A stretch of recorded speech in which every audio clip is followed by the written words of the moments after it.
Eu já pensei, já dispensei, a minha mulher não quer, o Cascão quer, um monte de gente acha que eu devo ser o presidente do Corinthians. Se eu fosse presidente do Corinthians, eu chamo uma Beth aí, que tem essa que tá aí, meu irmão, você quer renovar o Corinthians? Tá bom, vem aqui, tudo bem?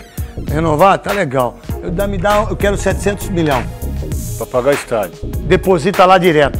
Você tem aqui 6 anos, você tem 6 anos de patrocínio com todos os esportes do Esporte Clube Corinthians Paulista. Vamos lá, paga o estádio. Paguei o estádio. Respirei. Aí eu falo pra torcida assim, ó, a partir dos 3 anos que eu vou ser presidente, nós não vamos fazer loucura. Nós vamos lutar pra não cair. Vocês querem eu de presidente? É lutar pra não cair. Nós vamos montar... É isso. E eu vou reforçar o departamento amador. Quem é o melhor? João Paulo do Palmeiras. E a receita dos jogos vão entrando. É isso. Vamos lá. Quanto que eu devo de imposto? 600 milhões? Tá bom. Ou quanto que é 600 milhões? Eu vou pagar em 5 anos. Mas eu pago. Mas ninguém paga. Ninguém paga o estádio. Ninguém paga as dívidas.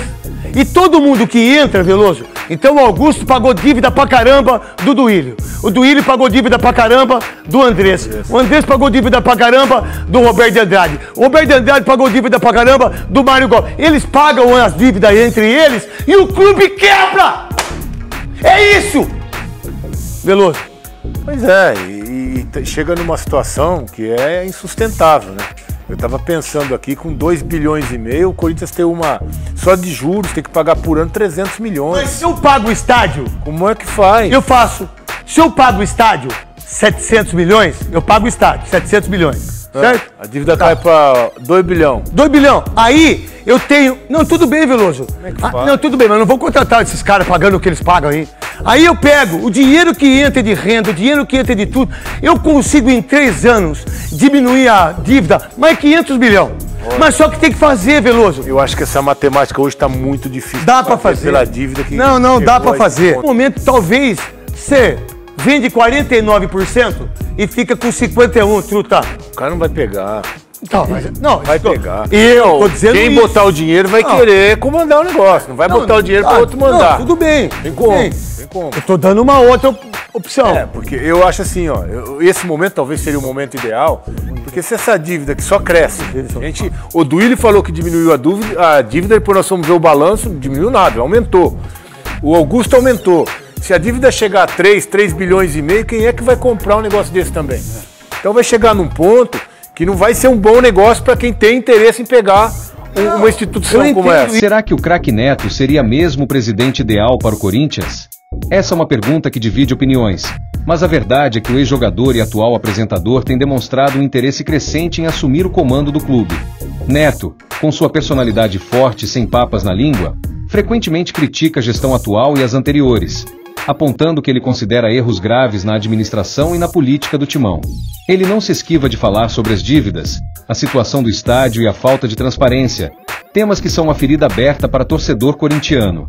Se por um lado a paixão e o conhecimento de Neto sobre o Corinthians são inquestionáveis, e ele mesmo já declarou que, se fosse presidente, pagaria o estádio e tiraria a grama sintética da base para voltar ao terrão. Por outro, a gestão de um clube gigante como o Corinthians exige muito mais do que apenas amor e boa vontade.